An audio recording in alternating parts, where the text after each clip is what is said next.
Hi, my name is Jose Buitron. I'm one of the owners of Jose Luis Salon. We've been in business now for over 23 years, and I see us kind of doing this for another 23 years at least.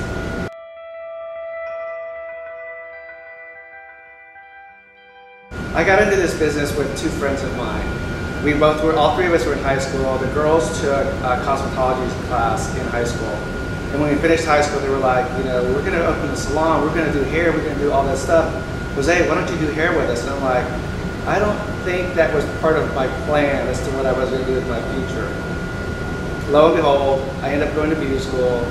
By the time I finished school, the girls are no longer doing hair. Now I'm left in the cold with doing hair and knowing nothing about this business. It was probably one of the best mistakes I've ever done in my whole entire life.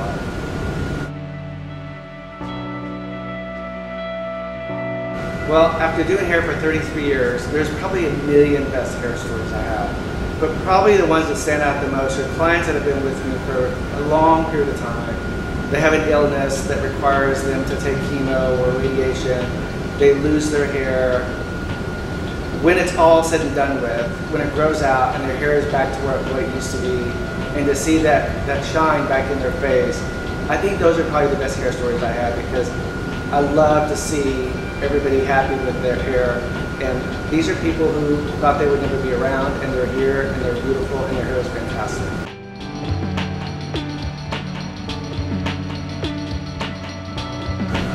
One of my best class stories is Modern Salon Session in New York. It's put on by Modern Salon magazine. It's put on twice a year. I take two staff members twice a year to this. And it's a class on how to do photography, work. Hopefully you'll get published with it. And to see our staff members go, to see them put on a production, to see them do the hair from beginning to end, they've thought it out, and to see it published at the end of all of it, I think it's one of the best hair stories, or the best class stories I have, for the fact that they get to do something that would be out of the ordinary on an everyday salon life.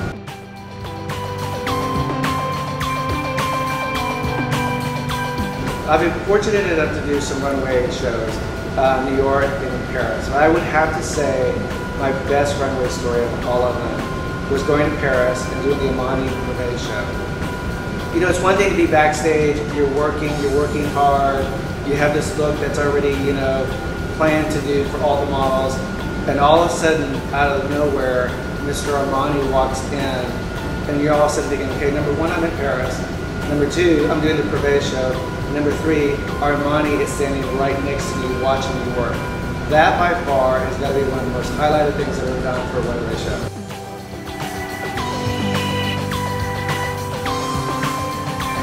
There are so many designers in our culture today, but I think my three favorite designers, I can't have one. I mean, I have three. Valentino, Tom Ford, and Armani, to me, just exude excellence, detail, beauty, textures, and the flow of their clothing. I think it's impeccable. I mean, I wish I could have a whole wardrobe, you know, with Armani and Tom Ford.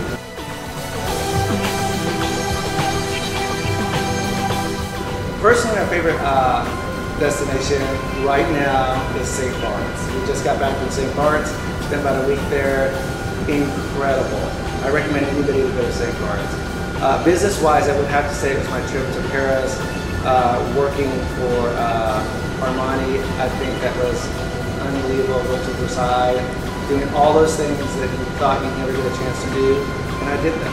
It was a thoroughly enjoyable trip.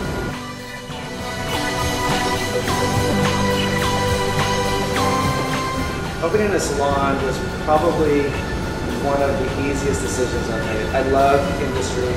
I had someone early on in my career that pushed me to a place where I knew I could do it.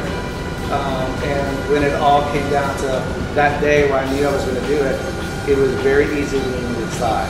I knew exactly how I wanted to do it. I knew exactly how I wanted to run it. And it was one of those things that I had to do. And here I am.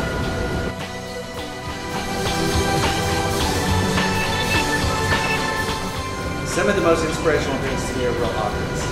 It's magazines, it's editorial, it's movies, it's just making sure you're aware of your surroundings.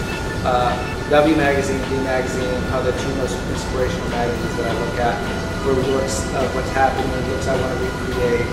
But I would have to say the most inspiring things for me are every day. And when I say every day, I mean every day walking into our salon here. To see people do the work that they do, to walk by and think, oh my gosh, that's absolutely beautiful. How did you do that? You know, to me, that's inspiring. What's that color formula? How did you get there? Why did you go there? What did it look like before? We have such talented people in our salon.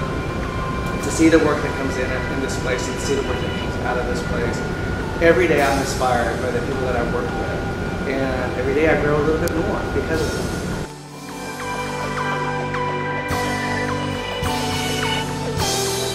Well, after 33 years of doing hair, there's so many things that, I don't know that the word is specialty, but that are special to me, okay?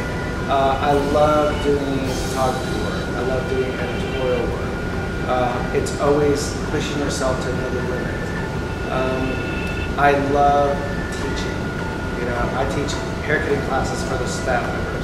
I look forward to that. I look forward to them growing. I look forward to them understanding, and the light comes on and all of a sudden it's like, oh my gosh, I get this. I understand what's going on. That is extremely special to me. The people that we have working for us here, the people that work with me and their knowledge, and they all teach a class, they all specialize in something. And I think those combinations of energy, the combination of what people are trying to do for our salon and in our salon, I think creates this really special atmosphere that I strive to get, that I think we've done a great job of doing.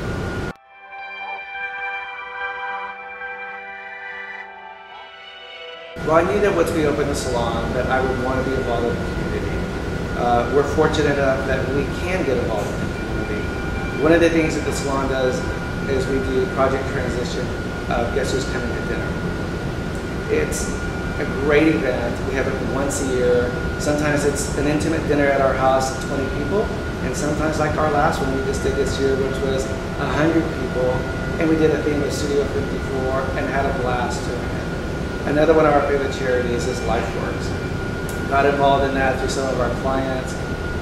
We hosted the Oscars party last year. We also helped host the White Party, which is an amazing event. And we just try to give back to the community because the community supports us.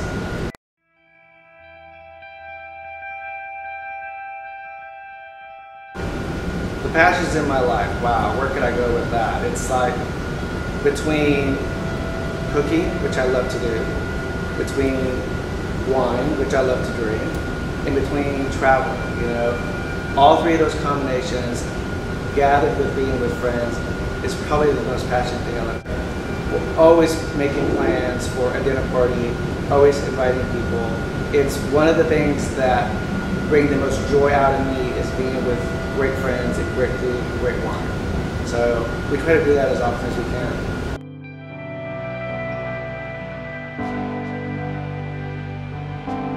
Our goals for the salon are endless. I mean, every day is a goal. Every day is, what are we doing today? What are we going to do tomorrow? What's the next fashion show we're doing? What's the next project we're doing? There are small goals and there are large goals. The large goals would be I'd like to open 1 to 2 more locations in Austin.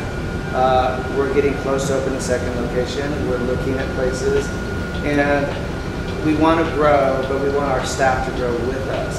So we have a plan that involves everyone for them to grow the same way, in the same rate that we're growing. And I think it will be a very successful venture once we get it going.